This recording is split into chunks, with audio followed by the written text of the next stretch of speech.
Unified 911, anong matutulong namin sa'yo? Anya ti maitulong mi ken kapo. Anong may tatabang ko sa imo? Unsay akong ikatabang nimo? Ngini makadabang na misal ka no. Sa anumang wika o dialekto, may tulong na darating sa iyo.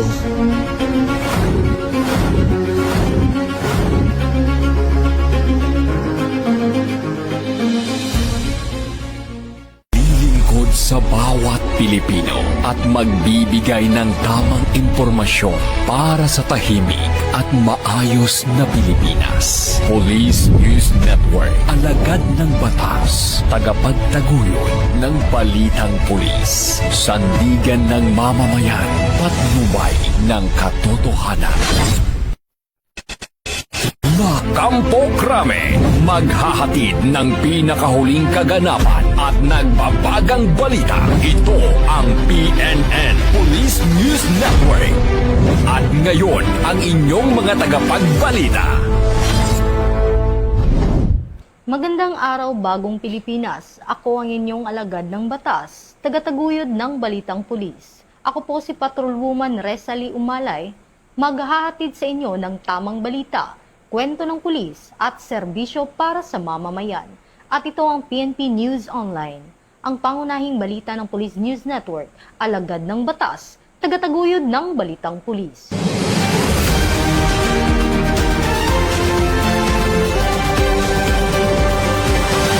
Narito ang mga balitang hatid ng ating PNN correspondents mula sa iba't ibang panig ng bansa.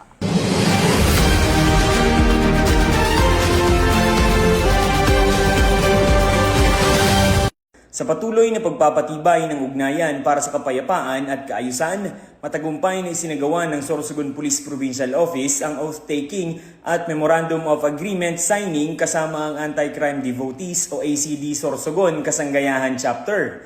Formal na nilagdaan ang kasunduan ni na Provincial Director Police Colonel Alex C. Daniel at ACD President Par Juanito Figueroa bilang isang mahalagang hakbang sa pagpapalakas ng kooperasyon sa pagitan ng kapulisan at mga voluntaryong sibikong grupo. Sa pamamagitan ng pakikipagtuwang sa Anti-Crime Devotees o ACD Sorsogon Kasanggayahan Chapter, muling pinagtibay ng dalawang panig ang kanilang layunin na suportahan ang mga programang pangprebensyon sa krimen at pakikilahok ng komunidad, mga inisyatibo para sa kaligtasan ng publiko na naglalayong mapanatili ang kapayapaan at kaayusan sa lalawigan. Ang nasabing seremonya ay patunay ng patuloy na dedikasyon ng Sorsogon PPO sa pagbubuo ng matatag na ugnayan sa mga stakeholders tungo sa isang mas ligtas at maunlad na pamayanan. Mula dito sa Sorsogon Police Provincial Office, ako po si Police Corporal Chris Gupela para sa Police News Network. Bagong PNP para sa Bagong Pilipinas, serbisyong mabilis, tapat at nararamdaman.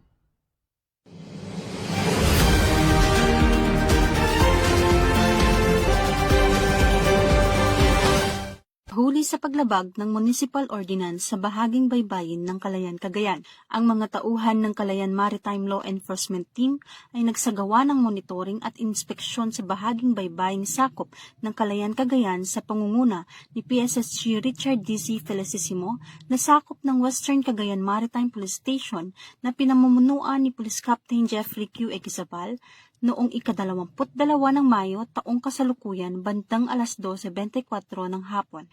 Sa isinagawang operasyon, naobserbahan ng mga operatiba ang isang bangkang nagsasagawa ng pangingisda at matapos ang masusing beripikasyon na pag-alamang walang kaukulang permit ang naturang bangka at maituturing itong hindi otorisadong pangingisda na lumalabag sa Section 31 ng Calayan Municipal Ordinance No. 120 Series of 2015, unauthorized fishing within municipal waters of Calayan, Cagayan. Dahil dito, nakumpiska ng mga otoridad ang mga sumusunod na kagamitan. Isang unit ng 18 HP Yamaha diesel engine na may tinatayang halagang 15,000 pesos, bangkang ginamit sa pangingisda na may tinatayang halagang 65,000 pesos at mga gamit sa pangingisda na may tinatayang halagang 5,000 pesos. Ang nasabing mangingisda kasama ang mga nakumpiskang kagamitan ay pansamantalang nasa kustodiya ng Calayan Maritime Law Enforcement Team at isasangguni sa tanggapan ng Municipal Agriculturist Office ng Calayan para sa maayos na dokumentasyon at wastong disposisyon. PNP Maritime Group, ay patuloy sa pagpapatupad ng batas upang maprotektahan ang ating yamang dagat at masiguro ang kaayusan sa baybaying bahagi ng ating nasasakupan. Ako po si Police Corporal Matilde A. Ateneo, PNP Correspondent.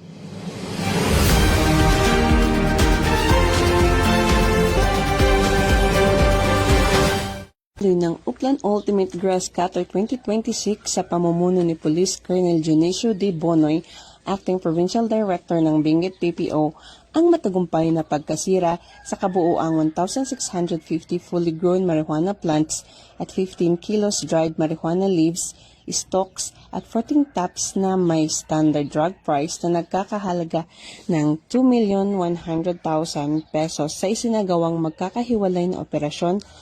Natagpuan ang mga halamang marijuana at tuyong marijuana sa mga munisipyo ng Kapangan, Atok at Kibungan. Lahat ng mga ito ay binunot at sinunog sa lugar alinsunod sa wastong proseso ng dokumentasyon. Unang naaresto sa isinagawang operasyon, gayunpaman patuloy ang investigasyon upang matukoy at mahuli ang mga responsable sa ilegal na pagtatanim. Sa hindi matatawarang dedikasyon at pangako sa tungkulin, patuloy ang mas pinaigting na kampanya ng Benguet PPO laban sa ilegal na pagtatanim ng marijuana upang maprotektahan ang mga komunidad at mapanatili ang kaligtasan at kinabukasan ng lalawigan ng Benguet. Sa pamamagitan ng tuloy-tuloy na operasyon sa eradikasyon, nananatiling matatag ang Benguet PPO sa adhikain nitong makamit ang isang ligtas, mapayapa at drug-free na pamayanan.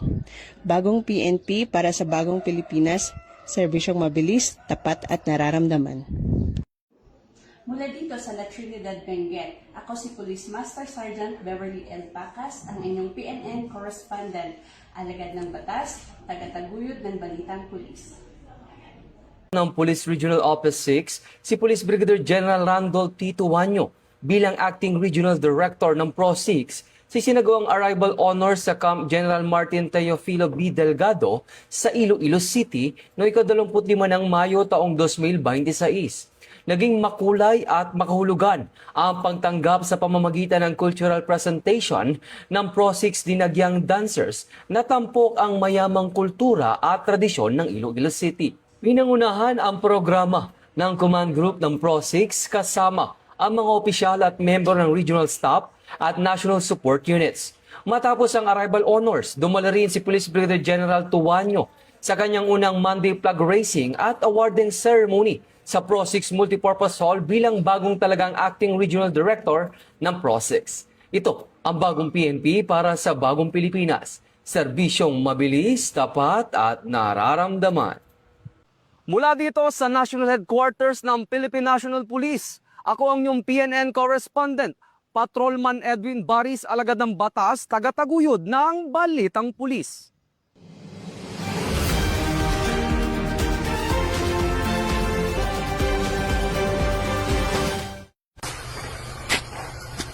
Na-recover ng mga otoridad ng Lanao del Norte Police Provincial Office ang mahigit 2.6 million pesos na halaga ng hinihilalang smuggled na sigarilyo sa dalawang magkakahiwalay na operasyon noong Mayo 23 taong kasalukuyan sa Kapatagan at Munay, Lanao del Norte.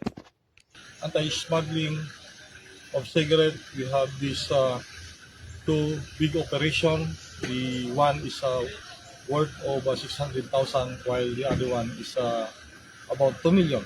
Bandang alas 12:30 na madaling araw habang nagsasagawa ng checkpoint operation San Port 1, Bansaville 1, Kapatagan, Lanao del Norte, pinara ng mga tauhan ng 2nd Provincial Mobile Force Company ang isang Honda CR-V na bumabiyahe mula Sultan Naga de Maporo patungong Kapatagan. Sa isinagawang inspeksyon, nadiskubre sa passenger seat at compartment ng sasakyan ang 750 rims na mga sigarilyo na may tinatayang market value na 600,000 pesos. Kaagad namang dinala sa Kapatagan Municipal Police Station sina alias Ray at alias Kai para sa dokumentasyon at kaukulang disposisyon. Samantala, bandang alas 11:05 ng umaga, nagsagawa rin ng checkpoint operations ang mga tauhan ng 1st Provincial Mobile Force Company, katuwang ang Maritime Police Station, Provincial Intelligence Unit ng LDN-PPO, at 10th Maneuvering Company ng RMF-B10 sa Barangay Tambo, Munay, Lanao del Norte. Nang makupiska ang kahong-kahong kargamento sa loob ng 3 sasakyan, kabilang ang 2 Toyota Revo at 1 Isuzu Crosswind. Sa masusing inspeksyon, natuklasan naglalaman ang mga sasakyan ng 50 master cases ng mga sigarilyo na may tinatayang market value na 2 million pesos. Agad ding dinala sa Munay Municipal Police Station ang mga driver at pasahero para sa dokumentasyon. So, the Lanao del Norte Police Provincial Office is moving forward consistent in its mandate to implement the law with the help of the community. Mula dito sa Lanao del Norte Police Provincial Office, ako yung PNN Correspondent, Patrolman Kim Luna, alagad na batas, tagataguyod ng Balitang Pulis.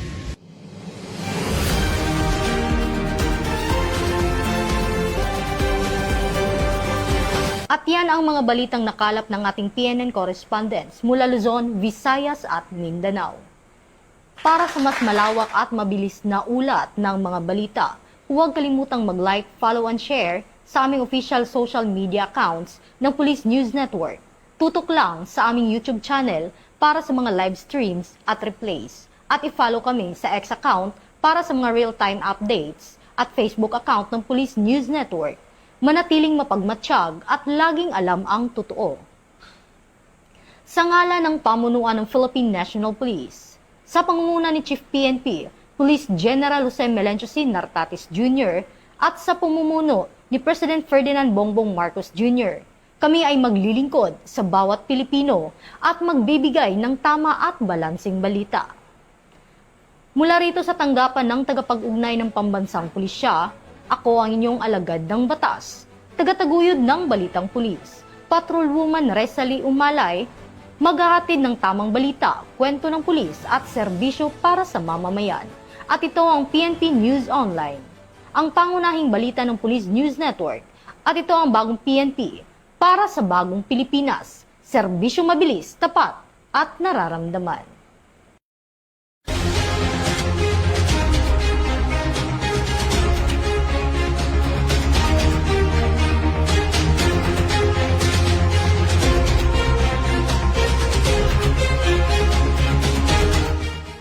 Police News Network, alagad ng batas, tagapagtaguyod ng Balitang Pulis.